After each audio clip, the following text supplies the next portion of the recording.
মুন্সিগঞ্জে তুচ্ছ ঘটনাকে কেন্দ্র করে বৃদ্ধকে কুপিয়ে হত্যা, বাবা ছেলে আটক। মুন্সিগঞ্জের টঙ্গীবাড়ি উপজেলার চাঠাতিপাড়া গ্রামে তুচ্ছ ঘটনাকে কেন্দ্র করে জরিপ শেখ নামে এক বৃদ্ধকে কুপিয়ে হত্যার অভিযোগ উঠেছে।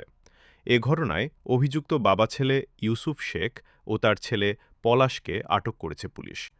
আজ সোমবার ১ জুন সকাল ৯:৩০টার দিকে উপজেলার পাঁচগাঁও ইউনিয়নের চাঠাতিপাড়া গ্রামে এ ঘটনা ঘটে। স্থানীয় সূত্রে জানা যায়, সকালে নিহত জরিপ শেখের স্ত্রী ফাতেমা বেগম দুধ কিনতে প্রতিবেশী ইদ্রিস শেখের বাড়িতে যান। সেখানে ইদ্রিস শেখ অভিযোগ করেন, তার গরুর গোবর বৃষ্টির পানিতে ভেসে মাঝেমধ্যে ইউসুফ শেখের বাড়ির পাশে চলে গেলে এ নিয়ে ইউসুফ শেখ গালিগালাজ করেন। বিষয়টি শুনে ফাতেমা বেগম ইউসুফ শেখ ও তার ছেলে পলাশকে বিষয়টি নিয়ে বাড়াবাড়ি না করতে বোঝানোর চেষ্টা করেন। এ সময় পলাশ ক্ষিপ্ত হয়ে ফাতেমা বেগমকে ইট দিয়ে আঘাত করলে তিনি আহত হন। পরে বাড়িতে ফিরে স্বামী জরিপ শেখকে ঘটনাটি জানান। এরপর জরিপ শেখ স্থানীয় কয়েকজন গণ্যমান্য ব্যক্তিকে সঙ্গে নিয়ে ইউসুফ শেখের বাড়িতে গিয়ে তার স্ত্রীর ওপর হামলার কারণ জানতে চান।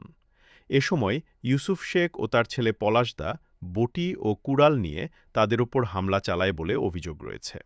এক পর্যায়ে ইউসুফ শেখ একটি ধারালো কুড়াল দিয়ে জরিপ শেখের মাথায় আঘাত করলে তিনি গুরুতর আহত হন।